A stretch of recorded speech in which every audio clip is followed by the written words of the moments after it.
warahmatullahi wabarakatuh. Selamat pagi anak-anakku semuanya. Sehat selalu? Alhamdulillah, pada pagi hari ini kita masih bisa dipertemukan dalam mata pelajaran sejarah kebudayaan Islam.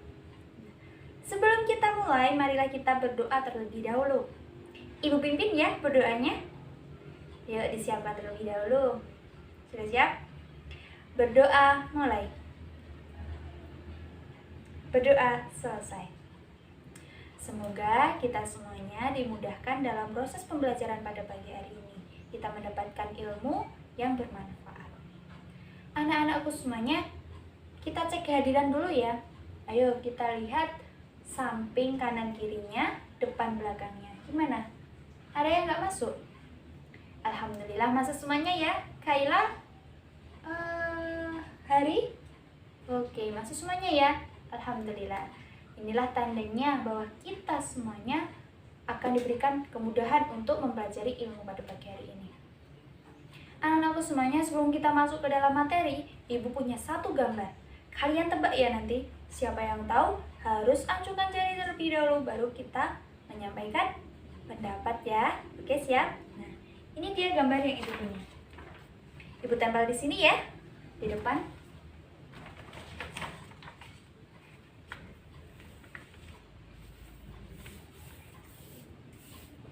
Nah, ini dia gambarnya. Ada yang tahu ini gambarnya tentang apa? Ayo, Kaila. Oke. Acungan dari jarinya dulu lebih dahulu ya. Oke, Hamdan. Yang pertama, yuk. Apa ini? Tentang kebersamaan. Dalam hal apa ini? Baris berbaris. Bukan baris berbaris ya. Ayo yang lain. Tapi udah bagus kok, udah betul ya. Oke, yang lain. Oke, Kaila. Apa ini? Kebersamaan dalam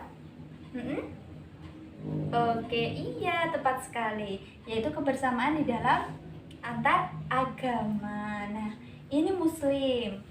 Dan yang lainnya adalah non-Muslim. Ada Hindu, Buddha, Katolik, Kristen, dan lain sebagainya.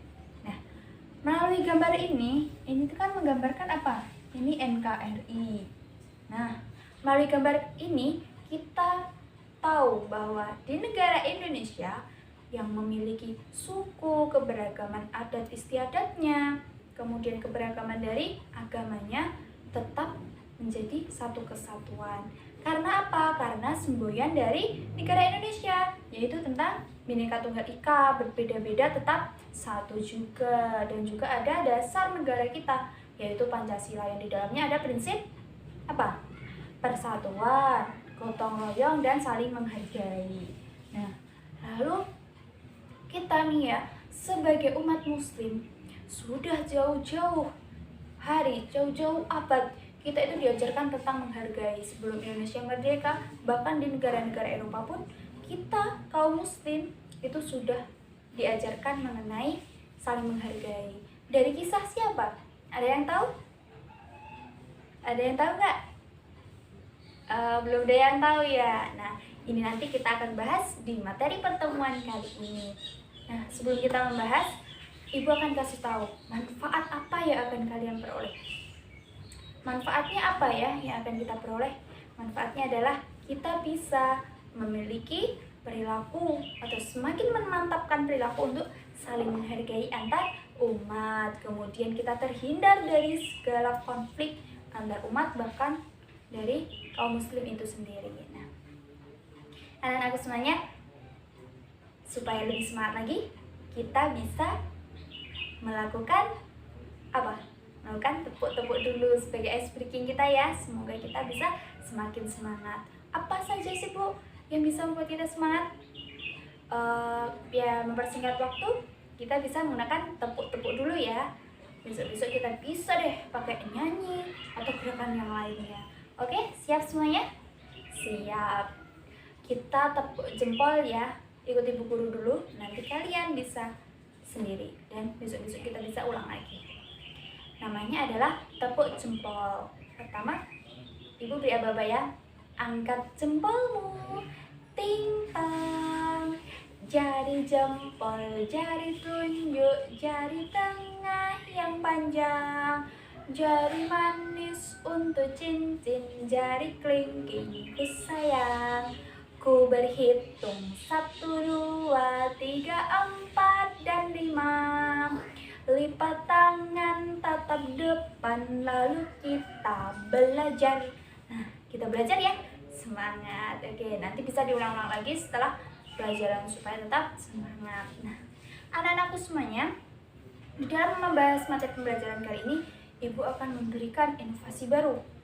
Dengan apa? Supaya kalian tidak bosan dan juga ngantuk, Ibu punya video singkat tentang Piagam Madinah. Nah, nanti videonya Ibu tampilkan ya di sini. Setelah itu, Ibu akan mengajak kalian tentang bermain. Bermain apa sih? Bermain pasang-pasangan. Pasang-pasangan. Gak ya, ini pasang-pasangan tentang pertanyaan dan jawaban. Kita lanjut ke video. Ini dia videonya.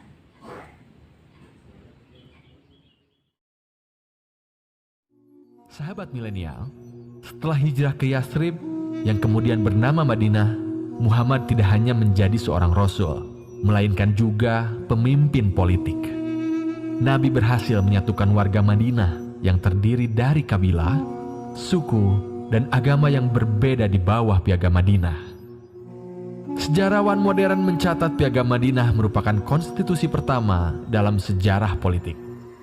Kalau bangsa Indonesia melahirkan Pancasila 1 Juni 1945, masyarakat Madinah di bawah pimpinan Nabi Muhammad telah merumuskan Piagam Madinah 14 abad yang silam. Keduanya meskipun berbeda zaman, namun memiliki kesamaan. Keduanya sama-sama menekankan prinsip persatuan. Keduanya sama-sama menghormati prinsip kemanusiaan yang adil dan beradab. Dan keduanya sama-sama menjunjung tinggi prinsip tolong-menolong dan gotong royong. Dalam pasal Piagam Madinah disebutkan, kaum Yahudi bebas menjalankan agamanya. Begitu pula dengan kaum Muslim. Juga disebutkan kaum Yahudi tidak boleh dianiaya dan tidak boleh diserang. Begitu pula kaum Muslim. Apabila kekuatan luar menyerang teritori Madinah, maka Muslim dan Yahudi akan sama-sama memikul tanggung jawab mempertahankan wilayah. Piagam Madinah mengikat semua suku dan agama yang hidup di Madinah dan wajib ditaati oleh semua pihak tanpa terkecuali. Sahabat milenial, mari kita mencontoh perilaku Nabi, selalu mencari solusi damai terhadap setiap konflik. Nabi dan kaum Muslim mentaati Piagam Madinah karena Piagam Madinah menyatukan mereka. Alhamdulillah, sudah selesai ya melihat videonya? Oke, setelah melihat video nanti, kalian bisa nih membaca di buku kalian, di LKS kalian, atau di paket kalian yang punya paket, silahkan dibaca tentang upaya Nabi Muhammad dalam menegakkan kesepakatan dengan kelompok non-muslim, terutama dari penjelasan tentang Piagam Madinah dulu. Nah, sudah selesai membacanya? Oke anak-anakku semuanya, melalui video tadi, kemudian apa yang sudah kalian baca, kita tahu apa sih Piagam Madinah itu? Apa anak-anak? Iya, kesepakatan antara kaum muslim dengan kaum non-muslim untuk hidup berdampingan dan untuk saling menghargai. Oke, anak-anakku semuanya, tadi berdasarkan cerita atau kisahnya, Rasulullah SAW itu mengajarkan sahabatnya untuk saling menghargai. Selain mengajarkan kepada sahabat, Nabi Muhammad juga menawarkan kepada kaum non-muslim untuk melakukan kesepakatan, saling menghargai, saling hidup berdampingan, tidak ada konflik apapun, dan saling membantu. Nah, pada saat itu kaum muslim, terutama tetangga kita yang paling dekat, yaitu kaum Yahudi, mereka setuju kemudian menandatangani piagam tersebut. Piagam tersebut merupakan dokumen pertama kali secara konstitusi politik yang berlaku, yaitu mengenai hak asasi manusia. Nah, pada saat itulah di negara di dunia ini diajarkan mengenai menghargai hak asasi manusia melalui sejarah itu. Jadi yang pertama kali adalah kaum muslim. Hebat bukan? Ya dong, hebat sekali. Hanya saja karena suatu hal kaum muslim mengalami kemunduran, sehingga sekarang yang dikenal yang mencetuskan hak asasi manusia itu bukanlah nabi kita, melainkan kaum-kaum Eropa, kaum negara-negara barat, dan yang lainnya. Nah, pada saat itu kesaktian Piagam Madinah sangat dijunjung tinggi oleh masyarakat Madinah pada saat itu, baik pasal-pasal, satu pasal demi pasal di dalamnya, karena di dalam pasalnya itu saling menguntungkan, jadi tidak menguntungkan kaum muslim saja. Kalian tadi sudah baca ya, isi dari Piagam Madinah ada apa saja? Ada 6 kan? Iya, yang pertama apa? Yang pertama adalah isinya semua kelompok, baik itu muslim, non-muslim, yang menandatangani piagam tersebut adalah satu kebangsaan atau satu bangsa Madinah. Yang kedua apa? Yang kedua adalah masing-masing kelompok itu bebas mengajarkan ajaran agama mereka masing-masing tanpa ada campur tangan dari kelompok lain. Ketiga apa? Bila salah satu kelompok itu diserang oleh luar Madinah, maka kelompok lain yang ada di Madinah, baik itu muslim, non-muslim, Yahudi, harus saling membantu. Yang keempat apa? Kewajiban penduduk muslim, non-muslim maupun Yahudi harus saling mengingatkan atau saling membantu. Iya, terus yang kelima, mereka harus saling menasihati, baik itu mengenai melakukan hal baik dan juga tidak melakukan hal-hal yang jahat atau tidak baik. Kemudian yang terakhir apa? Terakhir adalah tentang pengakuan Nabi Muhammad sebagai pemimpin seluruh penduduk di Madinah, dan juga dialah orang yang saat itu bisa menyelesaikan konflik antar kelompok. Nah, itu tadi ya, sudah jelas kan mengenai Piagam Madinah.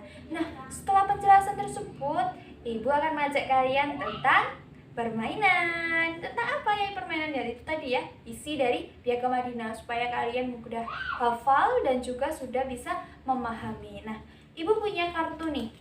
Kartu ini isinya yaitu tentang pertanyaan dan jawaban. Nah, kalian Ibu bagi menjadi ada 24. Oke, cocok nih 24, jadi bisa tak bagi menjadi 4 kelompok dengan anggota 66. Nanti Ibu kasih kartu 12, isinya 6 jawaban, 6 pertanyaan. Ada yang ditanyakan nggak? Belum ya? Nah, setelah Ibu bagi, kalian nanti Ibu kasih waktu 5 menit ya, berdiskusi, eksplorasi informasi mana yang tepat, jawaban mana yang tepat, lalu kalian presentasikan ke depan. Lalu nanti siapa yang tepat dan bisa selesai lebih awal ataupun tepat waktunya, Ibu kasih poin. Dan yang terlambat Ibu kasih sanksi. Kan sanksinya nggak berat, tapi bikin kalian yang lainnya tertawa. Oke, Ibu bagi ya, 12. Ini kelompok berapa? Kelompok 2. Ini bagi, ini 6, kelompok 3 dan juga kelompok 4. Oke, sudah kebagian semuanya. Oke, kita diskusi ya. Nah, saya kasih waktu 5 menit. Selamat berdiskusi anak-anak. Oke, sudah 5 menit berlalu. Ayo, siapa yang maju duluan? Oke, kelompok 3. Ayo maju. Sini. Oke, ini duduk sini ya. Yang pertanyaan kanan, yang jawaban kiri. Sudah siap semuanya? Oke, jelaskan. Yang pertama apa? Tentang isi. Ayo diurutkan gak apa-apa. Isi pertama dulu, isi kedua, baru isi yang ketiga sampai isi yang ke-6. Yuk. Isi pertama yuk, Mas. Pertanyaan kan itu. Yuk. Semua kelompok yang menandatangani itu merupakan apa jawabannya? Satu kebangsaan. Oke, benar. Lanjut. Oke. Dan yang terakhir, Nabi Muhammad sebagai pemimpin seluruh apa? Oke, iya benar kamu.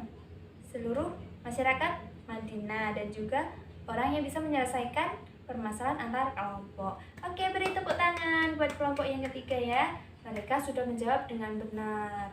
Yuk lanjut yang lainnya. Udah selesai? Ada tambahan atau ada enggak?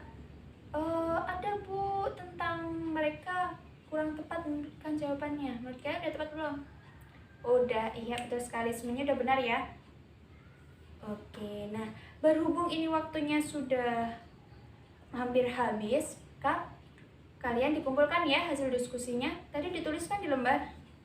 Oke, pintar-pintar semuanya. Atau dikasih nomor aja. Yang ini isi berapa dengan jawabannya apa. Nanti dikumpulkan kasih ke ibu ya. Oke, ini udah. Kelompok 1, kelompok 2, sudah. Kelompok 4. Oke, kelompok 4 juga sudah ya. Oke, ibu kumpulkan. Terima kasih. Nah, anak-anakku semuanya, berhubung ini waktunya sudah hampir habis, kalian ibu kasih tugas untuk mengamati atau mencari sikap yang mencerminkan dari keenam isi Piagam Madinah. Minimal 3 ya, yang bebas lebih dari 3, lebih dari 6 nggak apa-apa. Itu sikap baik toleransi antar umat muslim dan non-muslim atau non-muslim dengan orang muslim. Oke, nah setelah itu kalian juga bisa mengerjakan tes tertulis di buku paket halaman 24 ya. Oke, besok dikumpulkan pertemuan minggu depan. Nah, anak-anakku semuanya, ibu mengingatkan kita harus saling menghargai. Kita harus saling membantu dengan teman kita yang beragama, baik itu non-muslim, Kristen, Yahudi, Kristen atau Buddha dan lain sebagainya ya. Namun ingat, kita membantunya atau mentoleransinya harus dengan sewajarnya. Nggak boleh terlalu berlebihan. Tidak boleh kita sampai mengganggu hak mereka atau sampai menyinggung perasaan orang lain. Oke, siap anak-anakku semuanya? Siap, alhamdulillah. Semangat ya anak-anakku belajarnya. Pertemuan besok kita akan mempelajari tentang perjanjian Hudaibiyah dan juga komunikasi Nabi Muhammad bersama dengan raja-raja non-muslim. Iya, betul sekali. Oke, nah anak-anak semuanya, sebelum kita tutup, kita apa? Kita tepuk apa tadi? Jempol terlebih dahulu. Ya, angkat jempolnya. Ting tong. Jari jempol, jari telunjuk, jari tengah yang panjang, jari manis untuk cincin, jari kelingking ku sayang. Ku berhitung 1, 2, 3, 4, dan 5. Lipat tangan, tutup mata, lalu kita berdoa. Nah, marilah kita berdoa sesudah belajar. Subhanakallahumma wa bihamdika asyhadu alla ilaha illa anta astaghfiruka wa atubu ilaik. Nah, anak-anakku semuanya, semangat ya belajarnya. Terima kasih telah mengikuti pembelajaran pada pagi hari ini dengan sempurna. Terima kasih ya anak-anakku semuanya. Wassalamualaikum warahmatullahi wabarakatuh.